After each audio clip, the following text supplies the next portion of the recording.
Hello बच्चों, let's read out the question first. State the errors other than random errors and instrument errors. So for this, let's see the solution here.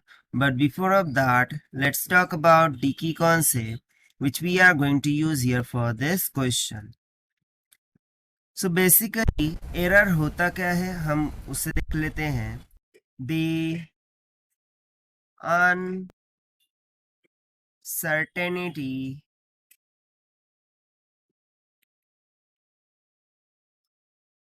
in calculation by or calculation of any physical quantity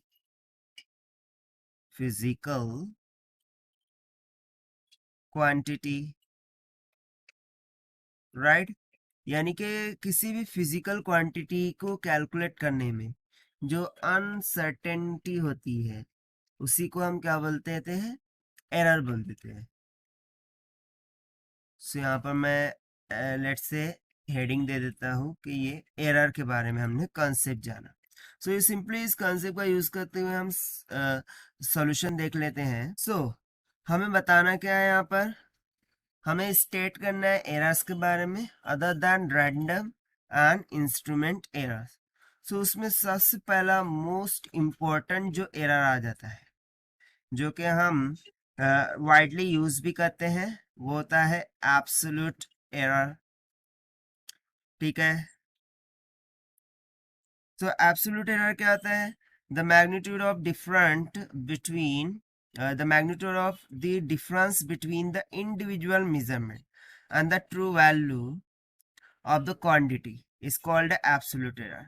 यानी कि जो भी true value होंगी किसी quantity की उसमें से हम यदि मीजर वैल्यू को सब्ट्रैक्ट कर दें तो जो वैल्यू हमें मिलेंगी वो होता है एब्सोल्यूट एरर.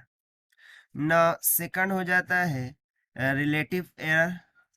ये भी हम मोस्ट ऑफ टाइम देखने को मिल जाता है while doing any kind of measurement. So relative error क्या आता है? So relative error is nothing but the ratio of mean absolute error, that is let's say del of a mean divided by to the mean value of quantity measure, that is a mean. ठीक है. यानी कि जो भी mean quantity हमने calculate की होंगी उसका जो एरर होता है वो डिवाइडेड बाय उसकी एब्सोल्यूट वैल्यू. सो इसका जो रेशियो होता है उसे हम क्या बोलते हैं, रिलेटिव एरर. यदि मैं थर्ड की बात करूं rather than random and instrument error, so वो हो जाएगा environmental error.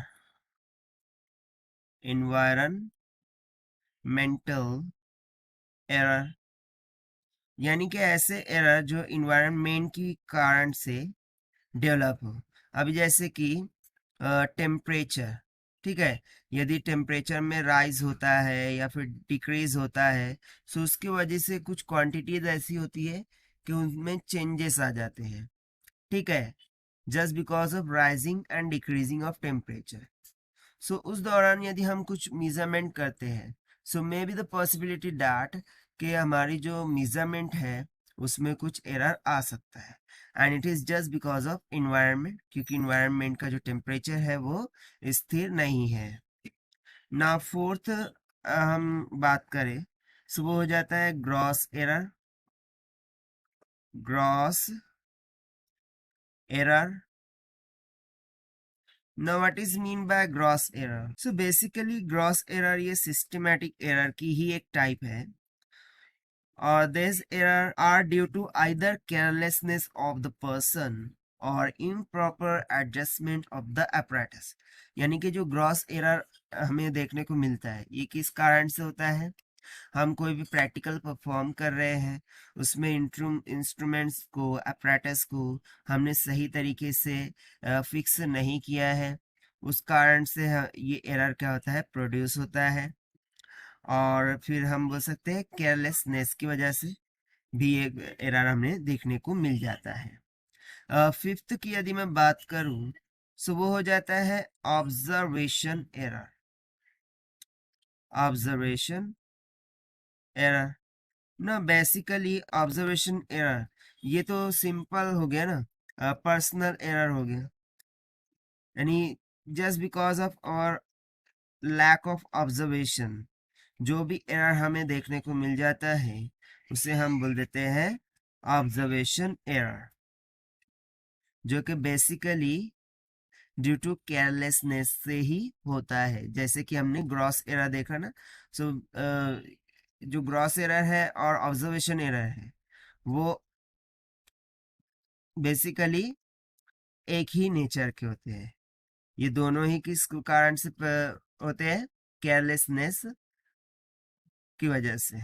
So these are all about the errors rather than the random errors and instrument errors.